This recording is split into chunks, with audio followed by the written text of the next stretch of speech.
If you ever go for a visa interview at an embassy, please do not make this mistake. And I'll tell you this story. A man went to an embassy for a visa and his passport was stamped with a visa. And guess what this man did? Excited, he shouted, "Thank God!" And the consular officer was shocked and maybe even embarrassed and said, why did you shout? And the man stuttered and said, I was happy. And the man said, I'm a bit taken aback. I feel like you have ulterior motives for traveling. And for that reason, I'll have to reverse my decision to grant you a visa. He lost the visa on the spot. His visa was reversed. I'm saying this because God forbid that anybody goes to an embassy for a visa and overly expresses their emotion and loses a visa. Now, there's a law in etiquette that says that do not overly express your emotions, positive or negative. So even if you're angry, you need to be able to contain your emotions. If you are sad, you need to be able to contain your emotions. If you are happy, you need to be able to contain your emotions. So, for example, let's say you bump into a friend you have not seen in 20 years and you're in a public place. Yes, you have every right to be happy you have seen your friend, but please don't shout and say, "Hey, Johnson!" Hold up. I know you're enjoying the video, but guess what? I'm facilitating a class on how to reprogram the subconscious. I'm going to use a lot of stories that people can relate with, real life stories. This is going to be very, very practical. So do you want to change negative patterns? Do you want to break free from limiting thoughts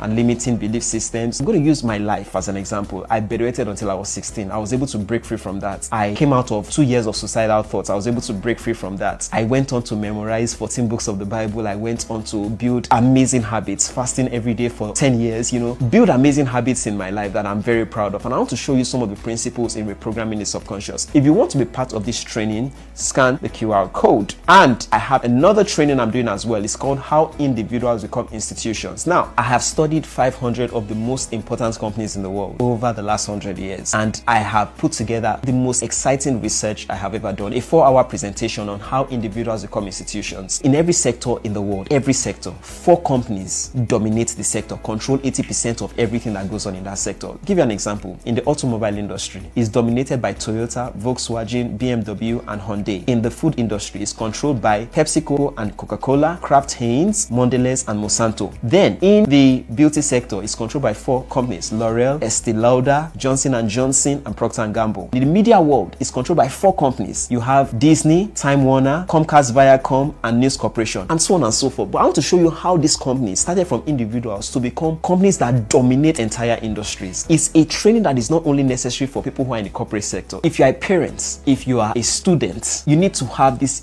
I wish I'd known this when I was 20 years younger, 25, 30 years younger. I would have made my life a whole lot better. So you are drawing from decades and centuries of experience. I recommend this training for everybody who is interested in succeeding and knowing how to maximize time. How individuals become institutions. How individuals become institutions.